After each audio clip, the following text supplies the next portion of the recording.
Queridos irmãos, a paz de nosso Senhor e Salvador Jesus Cristo seja sobre a vossa vida. Quero dar graças a Deus por esta oportunidade, por este momento de podermos estarmos aqui, posicionado à frente deste aparelho, para mais um vídeo mensagem. Quero desejar a todos um feliz ano novo, um ano de 2017, cheio de virtude, de graça, cheio de amor e intolerância para com o pecado, para com a iniquidade, para com aquilo que fere e ofende a santidade do nosso Cristo. Desejo um 2017 em busca da santidade, dos anseios espirituais e da vontade de chegar ao céu. Que Deus possa conceder a ti, neste ano, em abundância, em proporção cada vez mais crescente, para que o desejo ardente por Jesus Cristo vá se aumentando, abundando cada vez mais. Louvo a Deus pela minha vida, pela vida da minha filha, que está aqui ao meu lado, e graça nós damos a Deus por tudo. Quero ler nesta oportunidade um texto sagrado na palavra de Deus para compartilhar com os prezados irmãos, amigos, ouvintes.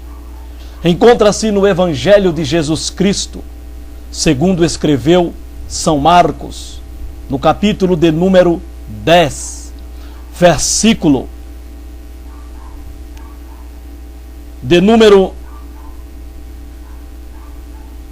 24 e o versículo de número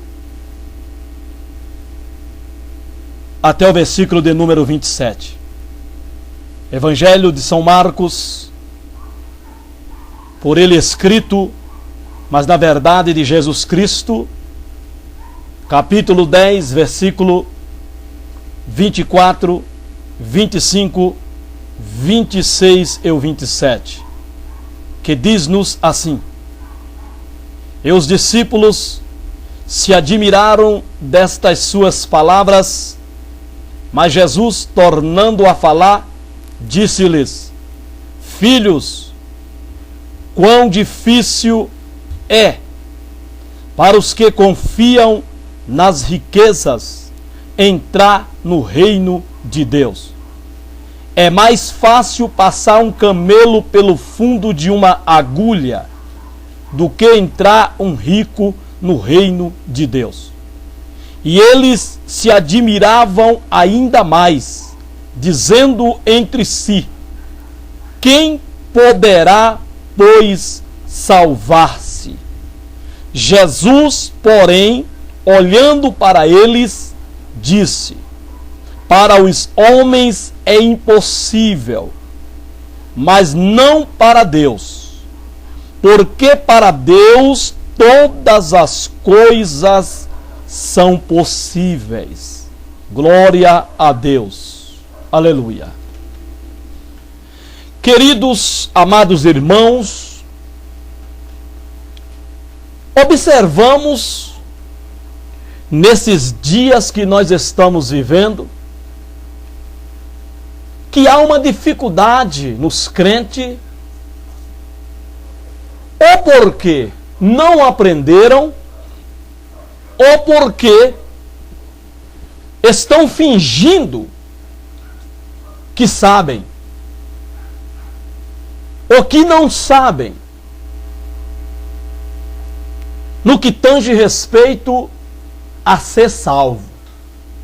Há muitos crentes na igreja que eles não sabem o que é ser salvo, o porquê ser salvo e do que ser salvo. Não sabem. Não sabem. E para que ser salvo? Há muitos crentes na igreja que não sabem disso. Eu vou dizer aqui que 90% dos crentes, dos evangélicos, não sabem o que é ser salvo. O que é a salvação? Não sabem, irmão. Falo isso sem medo de estar errado. Estamos vivendo uma época, irmão, uns dias no meio da igreja, de regressão, aonde estão regredindo no que tange respeito a esse quesito chamado de salvação. Porque a salvação, irmão, não é uma vez salvo e salvo para sempre. A salvação, ela é progressiva. Uma vez que Jesus Cristo nos salvou, o processo continua por parte agora daquele que recebeu a salvação em Jesus Cristo. Jesus Cristo nos salvou, nos deu a salvação. Agora cabe a nós que a recebemos cuidar dela dentro dos requisitos que o próprio Jesus que nos salvou estabelece para nós seguirmos e continuarmos aprimorando essa salvação. Calvino, os batistas, até hoje eles pregam que uma vez salvo, salvos para sempre. Uma vez que aceitou a Jesus, o indivíduo já está salvo, não precisando fazer mais nada. É isso que sempre pregou os calvinistas, defendido pelos batistas. Mas isso não é verdade. Não é verdade, irmão. Uma vez salvo, não se está salvo para sempre.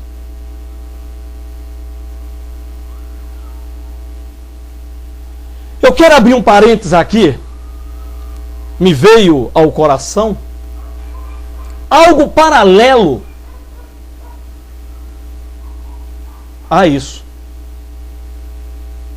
No meio dos jovens cristãos, há um ensinamento até diabólico,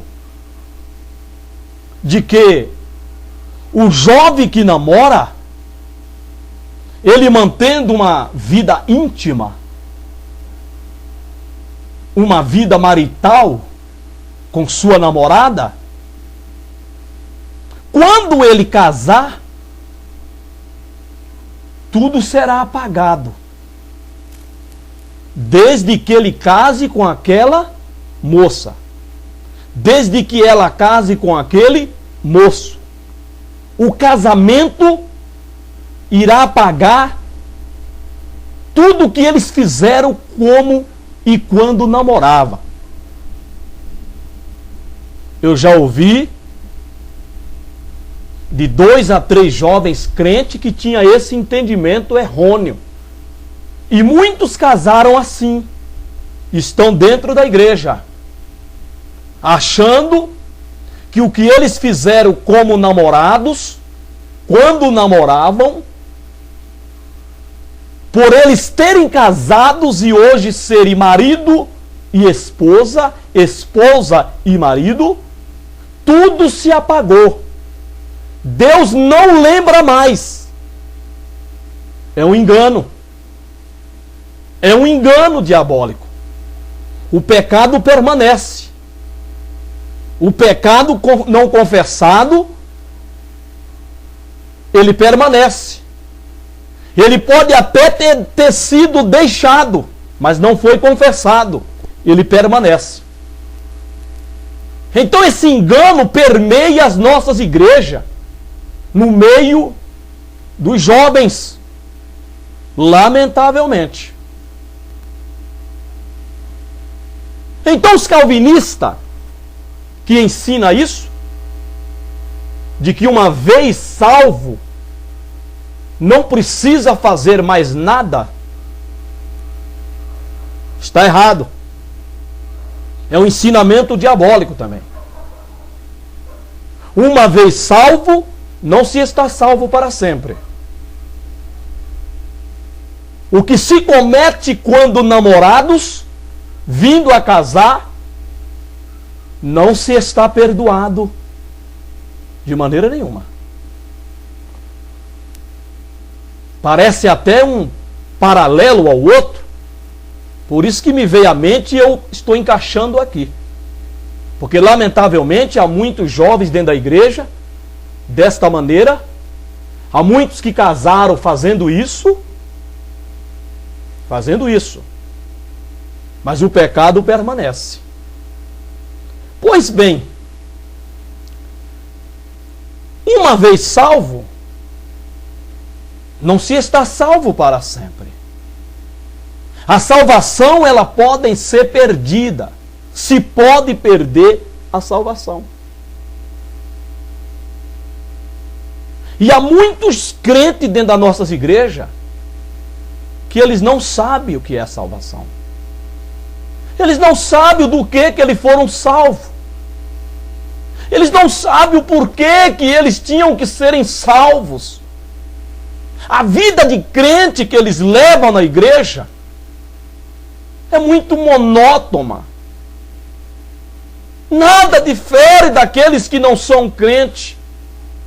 Nada daqueles que não têm a Jesus. Suas vidas são igual. Tudo o que fazem são igual. Então do que foram salvos? Se pregava tanto a salvação do homem e da mulher do mundo, do sistema mundano, daquilo que prende, que escraviza, que denigre, que destrói o corpo, a alma, o espírito do homem. As mensagens que se pregava, que eu ouvi tantas, por tantos homens de Deus, estava em torno da libertação do homem e da mulher do sistema mundano, das vestes indecentes, indecorosas, do modismo, do nudismo, seminudismo, das pinturas, do uso das calças nas mulheres, defendendo, e à luz da Bíblia, como um utensílio, um instrumento, um vestuário masculino. E Deus confirmava com essas pregações.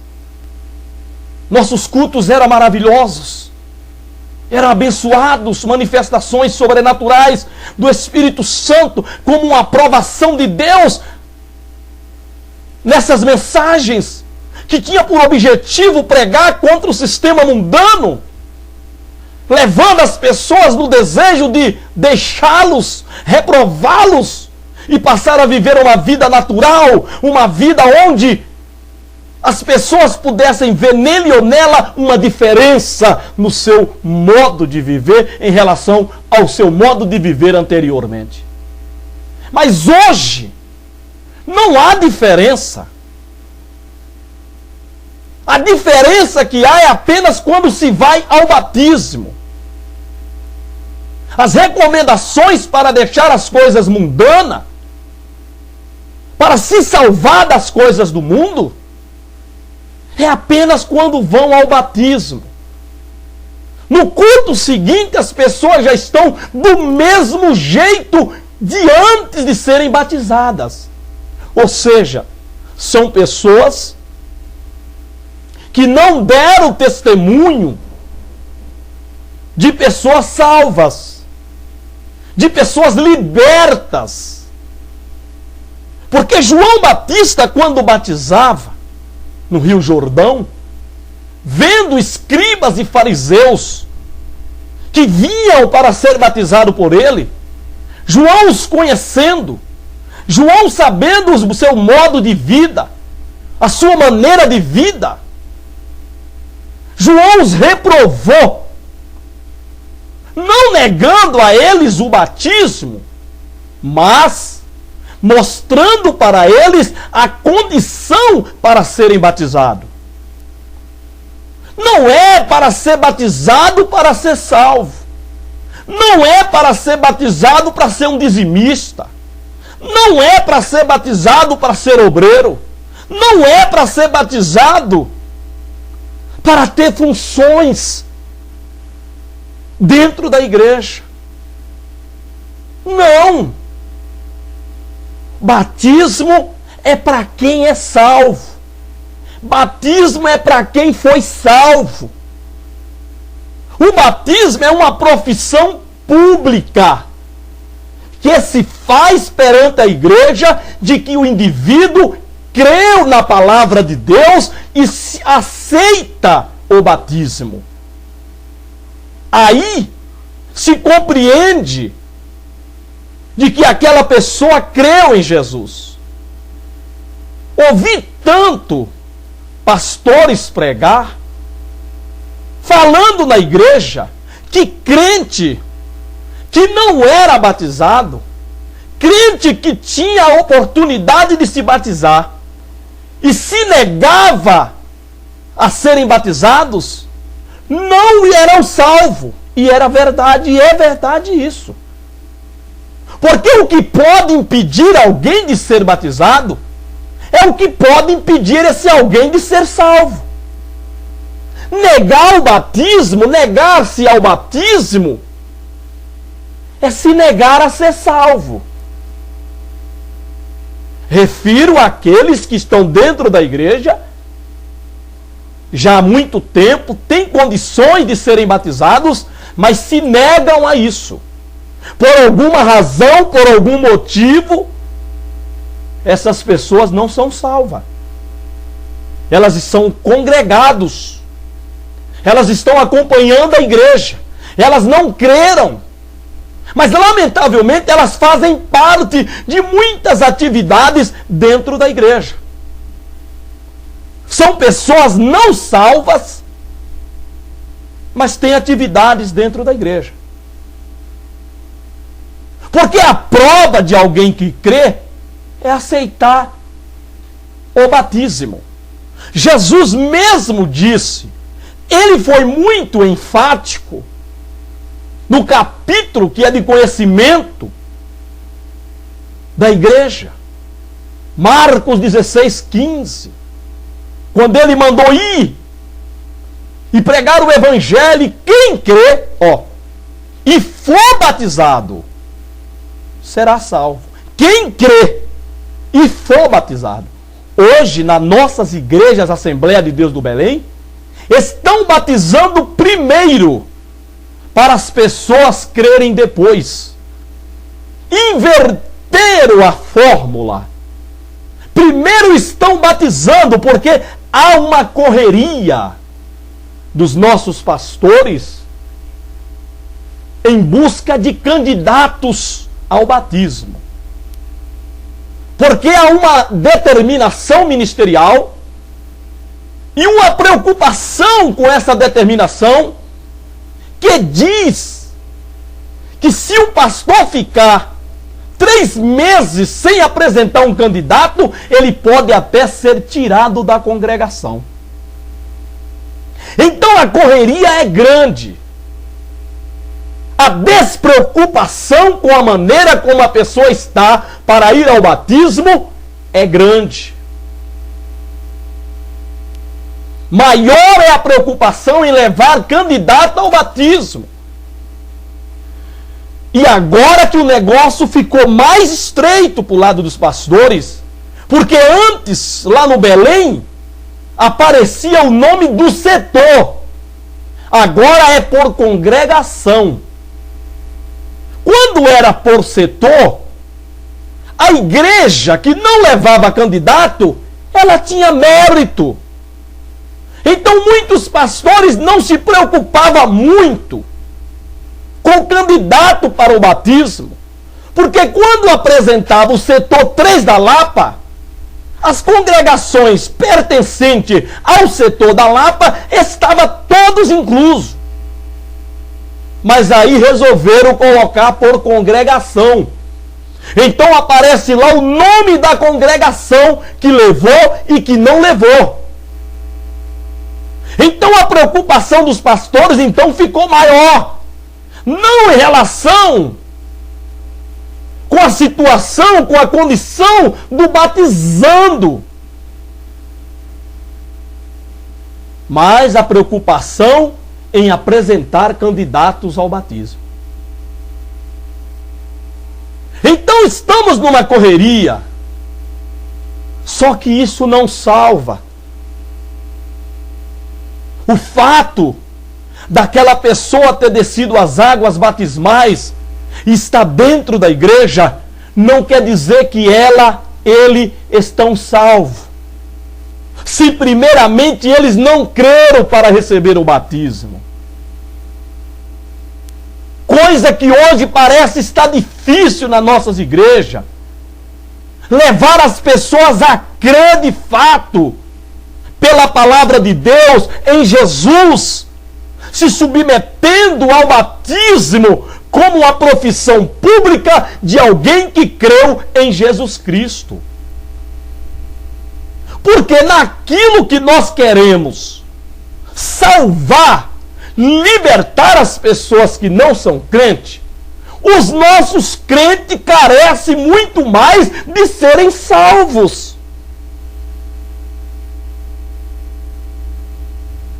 Quando Jesus falou aqui sobre a dificuldade para o homem de se salvar, eu não quero entrar aqui no mérito do assunto, que foi do jovem rico. Eu não quero entrar aqui no mérito. Eu quero ficar aqui no que lemos. Porque quando Jesus falou daquele jovem rico, ao ele dar-lhe as costas, quando Jesus lhe colocou as condições para ser salvo, para se ter a vida eterna, pois esta foi a pergunta do jovem: o que ele faria para herdar a vida eterna? E Jesus expôs as condições para ele. Ele achou bastante dificultoso. Ele achou difícil desprender-se do que tinha, do que amava, daquilo em que estava o seu coração arraigado, para ter a vida eterna. Ele sabia da vida eterna. Ele sabia da necessidade de se buscar a vida eterna. E ele sabia que havia condições para se ter a vida eterna. E ele sabia que Jesus era quem poderia lhe dar as condições certas para ele ter a vida eterna, a qual ele sabia que existia e que ele era necessitado de buscá-la. Mas ele pensou que ia ser fácil, como muitos crentes na igreja hoje pensam, como muitos são chamados a vir para a igreja, porque se é mostrado para eles que é fácil ser crente, quando não é. Nunca foi fácil ser crente, nunca será fácil ser crente. Será fácil e é fácil, está sendo fácil ser crente para aqueles que não têm compromisso com a salvação, Para estes, de fato, ser crente é algo muito simples, muito fácil, até dizer muito banal. Tão banal hoje está que todo mundo se diz crente. Todo mundo busca uma igreja, mas não busca ao Jesus da igreja. Se fala muito em ir à igreja, mas não se fala em ir ao Jesus da igreja. Porque ir à igreja pode ficar como vieram, pode ficar como chegaram. Mas vir a Jesus requer renúncia, requer deixar. E isso as pessoas não querem, porque amam o mundo. Seus corações estão no mundo, estão nas coisas mundanas. Então eles não querem a Jesus. Então eles vêm a Jesus, mas eles querem ficar do jeito que vieram. E Jesus não aceita. Jesus não aceita. Mas, lamentavelmente, o jovem ficou triste. Ele sabia que tinha condições para se herdar a vida eterna. Por isso que ele perguntou: bom mestre, o que farei? O que eu faço? O que eu preciso fazer? O que eu tenho que fazer para herdar a vida eterna? Jesus lhe expôs as condições e ele não aceitou.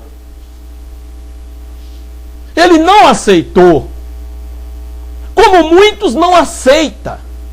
Como muitos não querem. Como muitos não estão suportando as condições de Jesus para serem salvos. Até que no princípio, no começo da sua fé, eles aceitaram. Eles foram a todo vapor. Eles foram com toda a alegria, com toda a disposição. Mas quando viram as novidades mundanas, quando eles viram o modismo, o desenvolvimento de coisas novas no mundo, eles começaram a ser sufocados, eles começaram a ser reprimidos, e não aguentaram, muitos não estão aguentando. Então não estão aceitando as condições de Jesus para herdar a vida eterna.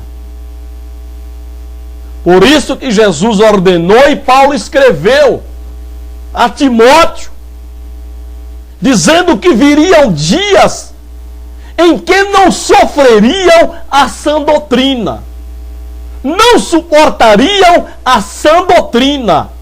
Isto lá nos dias de Timóteo, lá nos dias de Paulo. Foi lá que ele escreveu isso. Lá por volta do ano 61 depois de Cristo.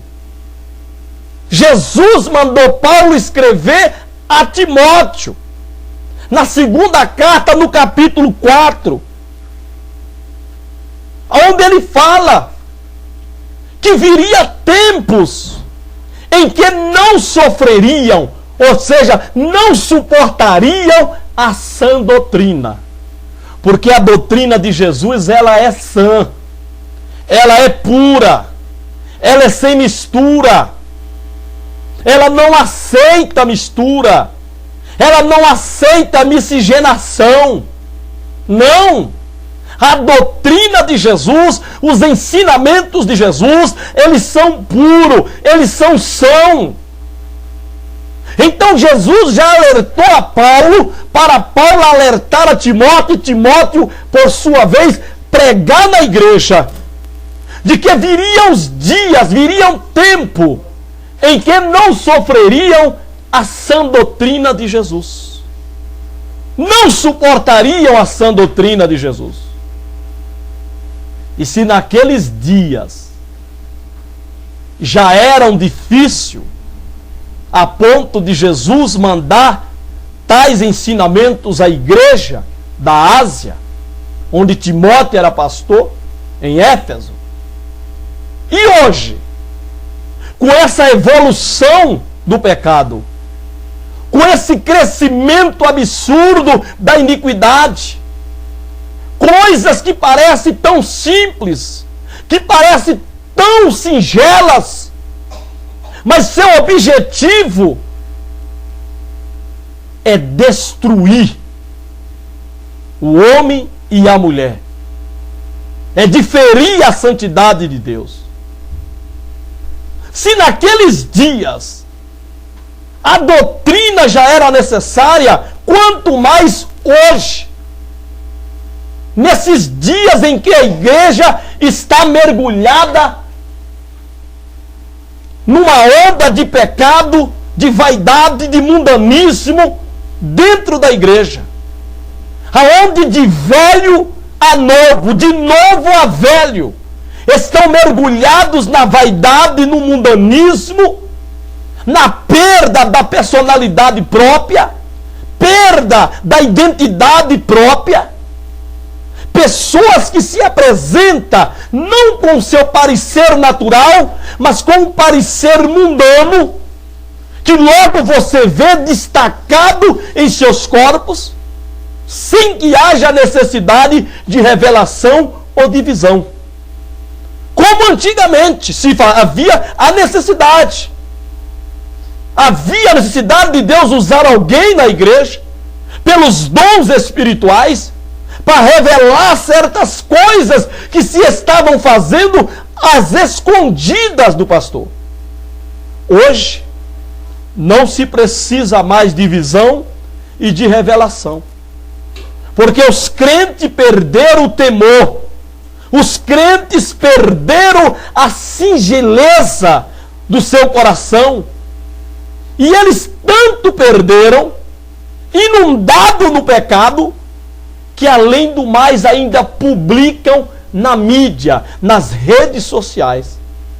Se você entrar no Facebook, aí você vai ver quem é os crentes. Aqueles mesmos crentes que você vê na igreja, dando glória a Deus, até falando em língua, profetizando. Se você olhar no Facebook, você vai ver como que eles estão. Você nem os reconhece. A forma, a maneira como que eles estão ali. Que você pergunta, mas isso é crente? Perderam o temor. Não estão suportando a sã doutrina. Não estão aceitando as condições que Jesus estabeleceu para se herdar a vida eterna. Não estão, irmãos. Lamentavelmente não estão. Os crentes e os não crentes estão tudo igual. Não há diferença das cores dos cabelos da cabeça, as cores das unhas do dedo dos pés. Não há nada diferente. Não há nada de você dizer para o crente, nossa, você é diferente. Não. Então, irmão, os discípulos perguntaram um para o outro: quem poderá se salvar? Esta foi a pergunta de um discípulo para o outro. Quando aquele jovem rico, ouvindo de Jesus qual eram as condições para ser salvo, qual eram as condições para herdar a vida eterna, e ele deu as costas para Jesus. Jesus disse que ele tinha que deixar, desprender-se de tudo aquilo que era mundano, do mundo, tudo aquilo que era pecado, tudo aquilo que podia prendê-lo neste mundo. E ele ficou triste. Ele amava o mundo. Ele amava as coisas mundanas. Ele amava a bebida. Ele amava o cigarro, as prostituições. Ele amava a jogatina. Ele amava as vaidades, as carnalidades, os prazeres carnais. Ele amava as coisas pertencentes a este mundo. Que deixar, desfazer, desprender de tudo para herdar a vida eterna era impossível. Ele preferiu ficar com as coisas do mundo, das quais Jesus disse que ele teria que desprender-se para herdar a vida eterna. É o que muitos crentes não querem fazer. Eles estão dentro da igreja. Eles estão lá nas atividades da igreja. Eles estão dando glória a Deus e muitos falando em línguas estranhas. Só que, irmãos, precisamos tomar cuidado. Porque o falar línguas estranhas não é sinal de salvação, não, irmão. Profetizar não é sinal de salvação, não. Mateus capítulo 7, versículo 21, Jesus mesmo disse: nem todo o que me diz Senhor, Senhor, entrará no reino dos céus, mas todo aquele que faz a vontade do meu Pai que estás no céu. E naquele dia muitos me dirão: Senhor, Senhor, não profetizamos? Não falamos em língua? Não expulsamos demônio? Não comemos na tua mesa? E Jesus disse que naquele dia ele nos dirá abertamente: apartai-vos de mim, vós que praticais a iniquidade, porque eu nunca vos conheci. Olha, irmãos, que tristeza. Olha que engano. O diabo, ele engana dentro da igreja. A pessoa acha que por ela falar em línguas estranhas, em profecia, expulsar demônios. Veja, analisemos bem, irmão.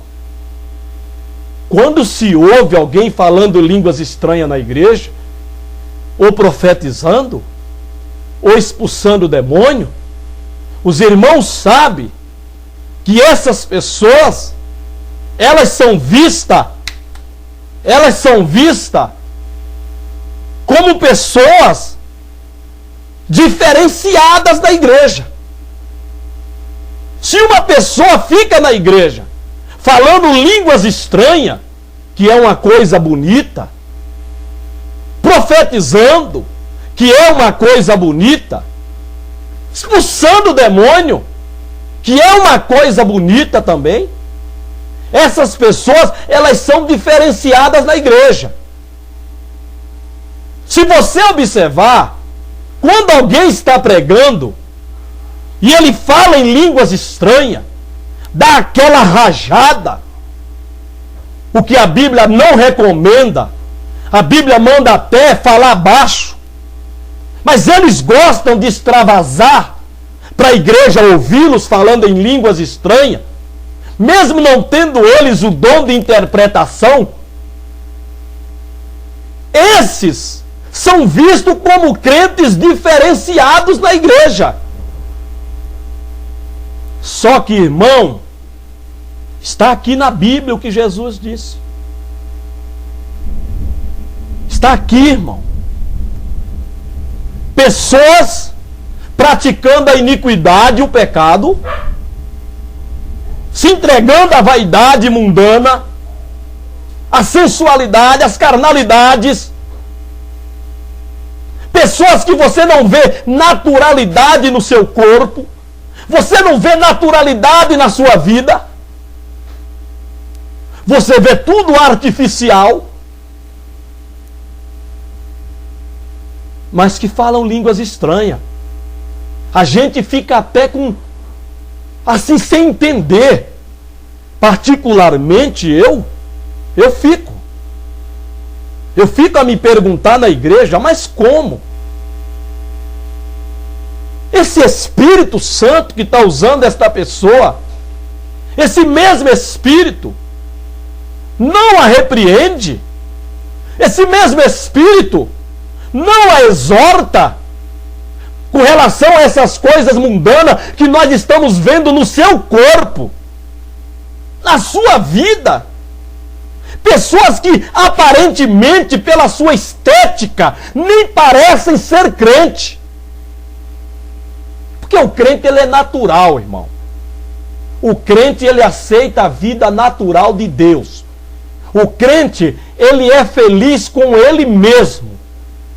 Ele não precisa se maquiar, se mascarar à luz deste mundo para ser bonito ou bonita, ou para gostar de si mesmo. Ele que é crente, ele é feliz com ele da maneira como ele é, da maneira natural como ele é. Ele se aceita. Ele se aceita. O crente, ele aceita a vida de Deus. Então, irmãos, é lamentável o que nós estamos vivendo hoje dentro da igreja. É lamentável. Mas falar em língua, irmãos, profetizar, expulsar demônio, comer a ceia, pregar, isto não é garantia de quem é salvo. Veja bem que Jesus foi bem claro, deixando-nos bem claro que pessoas que praticam o pecado, eles podem falar línguas estranhas, profetizar, eles podem expulsar o demônio, eles podem pregar. Agora, quanto a ser salvo, eles não poderão. Praticando a iniquidade, que é o pecado, eles podem falar línguas estranhas. Praticando o pecado, eles podem expulsar demônio. Praticando o pecado, eles podem profetizar. Praticando o pecado, eles podem pregar. Mas praticando o pecado, eles não poderão herdar a vida eterna. Eles não entrarão no reino dos céus. Então muitos vão alegar naquele dia. Porque a decepção vai ser grande, irmão. Entre muitas vontades de Deus para nós, onde Jesus disse que os que vão entrar no reino dos céus são os que fazem a vontade de Deus. A vontade de Deus, mater, principal, é a santificação. Tudo que se apresentava a Deus, primeiramente tinha que ser santificado. Primeiro passo daquilo que se apresentava para Deus era ser santificado. E essa é a vontade de Deus para nós. Primeira carta de Paulo aos Tessalonicenses, no capítulo 4, versículo 3, diz isso. Porque esta é a vontade de Deus, a vossa santificação. Esta é a vontade de Deus. E entre estas e outras, tem Tem muitas vontades de Deus para nós, irmão. E a outra vontade de Deus é não amar o mundo, nem o que no mundo há. Não amar o mundo e nem o que no mundo há. Porque os que amam o mundo se constituem inimigos de Deus.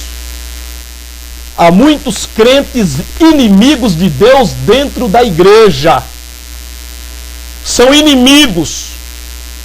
Eles profetizam, eles falam a língua, expulsam demônio, prega, come a ceia, mas são inimigos de Deus. Porque eles amam o mundo e o sistema mundano, que é contra Deus. O sistema do mundo, ele é contra Deus, irmão. Tudo que ele faz é para contrariar a Deus. O sistema mundano, ele leva o homem e a mulher a tomar a sua forma, a forma mundana, em vez de tomar a forma santa de Deus, que é a vida natural, é a vida original, é a vida sem os apetrechos mundanos. As pessoas hoje, se nós observarmos como eu observo, e acredito que você também observa, elas não são admiradas pelo que elas são. As pessoas são admiradas pelos que elas fazem. A pessoa pinta o cabelo, nossa, como você está bonita. A pessoa põe o brinco, nossa, como você está bonita. A pessoa põe o decote do seio de fora, nossa, como você está bonita, você está sensual. As pessoas usam roupas indecentes, transparentes, e é nisso que vêm elas bonitas, charmosas, elegantes. E os crentes estão neste descarrilhamento mundano dentro das nossas igrejas. As pessoas não são bonitas pelo seu naturalismo.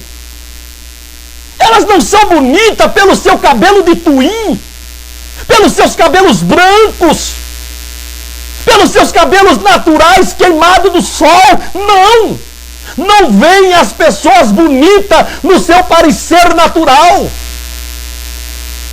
mas sim naquilo que elas venham a apresentar nos seus corpos. Porque o mundo ensina assim, ele taxa assim, ele determina assim. Você já viu o casamento de crente? Os casamentos dos crentes estão pior do que aqueles que não são crentes. O casamento dos crentes, eles se transformam. Eles tomam o parecer mundano. Você não vê santidade no casamento dos crentes. Você nem sabe se são de crente ou não. E Jesus disse, tanto que eu ouvi, se pregar nisso que Jesus disse, para orarmos, para que a vinda dele não não acontecesse no dia de sábado ou num dia de casamento. Quantas vezes eu ouvi pastores pregando sobre isso, abordando os casamentos dos crentes, porque os crentes se transfiguram no mundo. É o mundanismo, é a perda da identidade, é a rejeição à sã doutrina. Quem poderá salvar-se? Esta foi a indagação dos discípulos para Jesus. Eles ficaram tão preocupados com o sermão que Jesus deu para o jovem rico, que os discípulos se preocuparam. Eles viram a dificuldade que é para se salvar. Eles viram que Jesus falou para o homem rico que ele tinha que deixar toda a riqueza, porque o coração daquele homem estava na riqueza dele. Jesus, conhecendo o coração dele, e aonde estava o coração daquele homem, Jesus atingiu ele naquilo lá, na riqueza. Ele perguntou: o que eu faço para ter a vida eterna? Jesus falou: deixa a tua riqueza, dá aos pobres, vem e terás um tesouro no céu. Ele achou que ia ser alguma coisa assim: basta você apenas dar o dízimo, basta você apenas dar a oferta, basta você apenas pertencer à igreja da Assembleia de Deus do Belém, basta você apenas ser um contribuinte, ser uma pessoa assídua, ser uma pessoa frequente nos cultos, basta apenas você fazer isso. Mas não, irmão. Deus não aceita a sociedade com as coisas mundanas.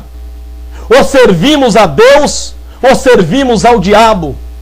Ou caminhamos para o céu, ou caminhamos para o inferno.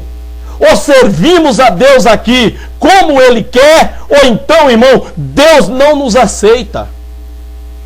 Há muitos crentes enganados achando que eles estão sendo aceitos por Deus. Eles fazem tudo que o mundo manda, tudo que o mundo ordena, e por não lhe acontecer nada, por ninguém o repreender em profecia, em línguas estranhas, porque os crentes hoje, eles querem que Deus fale com eles usando um profeta, em línguas estranhas ou em profecia. A palavra pregada na igreja, ensinada, já não lhes convence mais, já não lhes amedronta, já não lhes coloca temor. Precisa que alguém usado em profecia, em línguas estranhas, o repreenda com relação àquilo que ele está fazendo, que ele sabe que é pecado diante de Deus. E Deus nunca vai fazer isso, irmão. Não vai. A palavra de Deus é a maior profecia. Se não cremos nela para obedecê-la e adequar a nossa vida a ela, Deus não vai usar profeta para te repreender naquilo que você sabe que está errado ao fazer. Mas os crentes, eles estão esperando, vão morrer e vão para o inferno, e Deus não vai usar ninguém para falar com ele, porque a palavra de Deus é a maior profecia. Mas não estão crendo mais na palavra de Deus. Não estão, irmão. O homem toma a liderança da igreja e diz: pode fazer tudo, pode andar assim, não precisa mais de santidade, não precisa mais de pudor nas vestes. E os crentes tudo obedecem da noite para o dia. Um outro pastor assume determinada congregação que até então era doutrinada, ensinada. Aí ele diz que está tudo liberal. Os crentes tiram as roupas. Os crentes se despem das suas roupas decentes e colocam roupas indecentes, mostrando suas vergonhas. São pessoas que nunca creram. Pessoas que nunca aceitaram a Jesus Cristo nas suas vidas. Quem poderá, pois, salvar-se? Foi a pergunta dos discípulos, um para o outro. Ao ouvir as condições que Jesus falou para o jovem rico para se herdar a vida eterna. Jesus, porém, olhando para eles,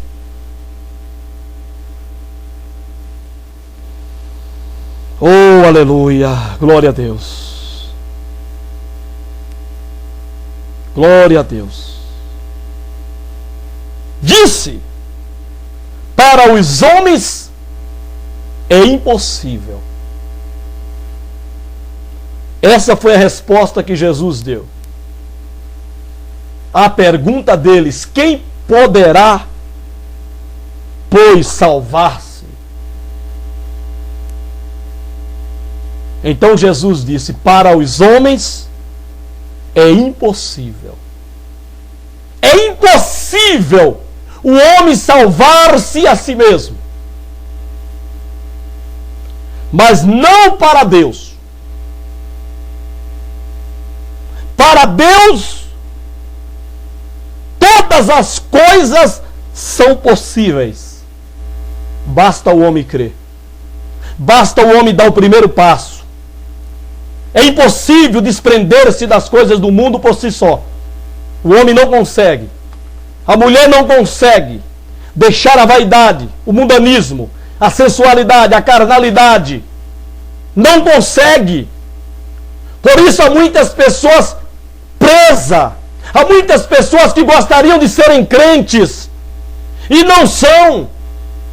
Porque ser crente não é uma coisa assim banal, como se está sendo hoje em dia, onde todo mundo é crente, todo mundo diz que é crente, mas não se vê novidade de vida, mudança de vida em relação à vida velha que vivia antes, em relação à vida daqueles que não são crente. Não há diferença, mas todo mundo diz que é crente.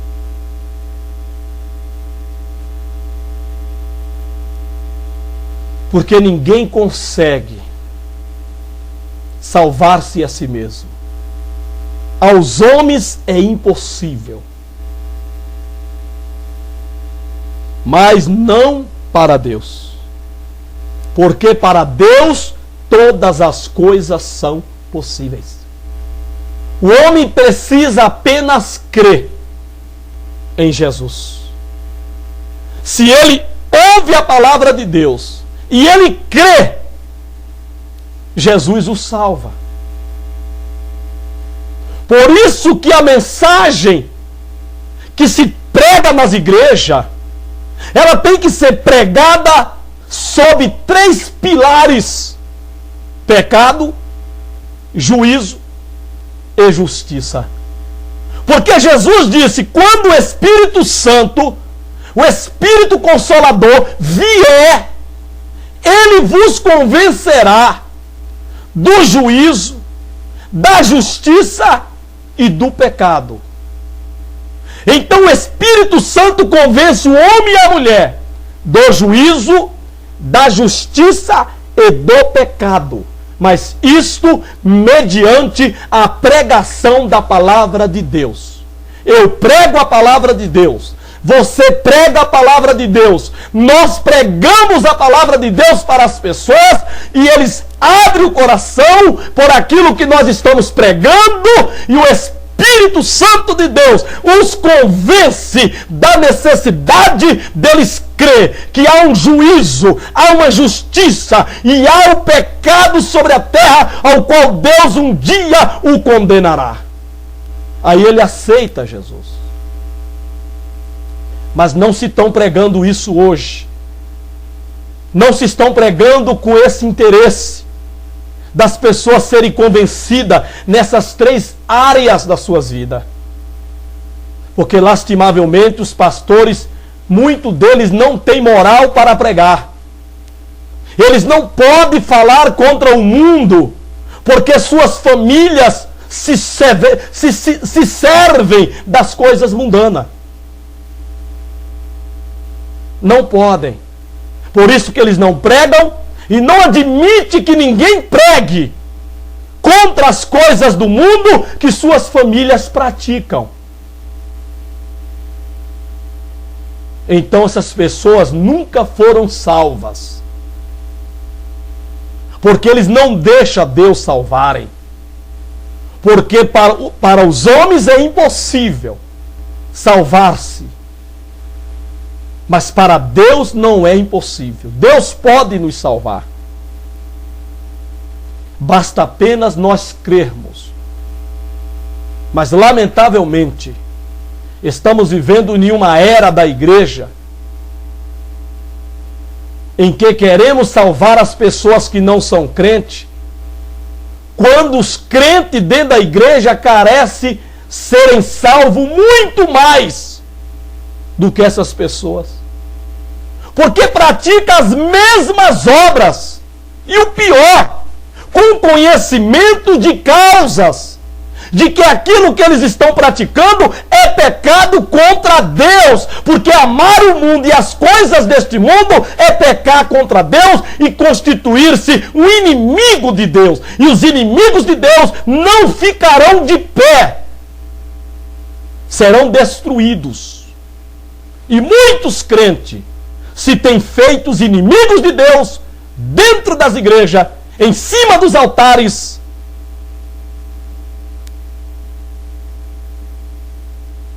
com muito conhecimento da palavra de Deus, com muito saber das coisas de Deus. Meus irmãos, que Deus tenha misericórdia de nós nesse ano de 2017 e nos dê a graça para nos desprender e nos apegar mais a Deus, às coisas de Deus, servindo a Ele com alegria, com novidade de vida, despertando nas pessoas que olharem para nós curiosidade com relação à nossa maneira de viver. Você é diferente de mim. Como ser assim? Para que elas creiam pelo nosso testemunho.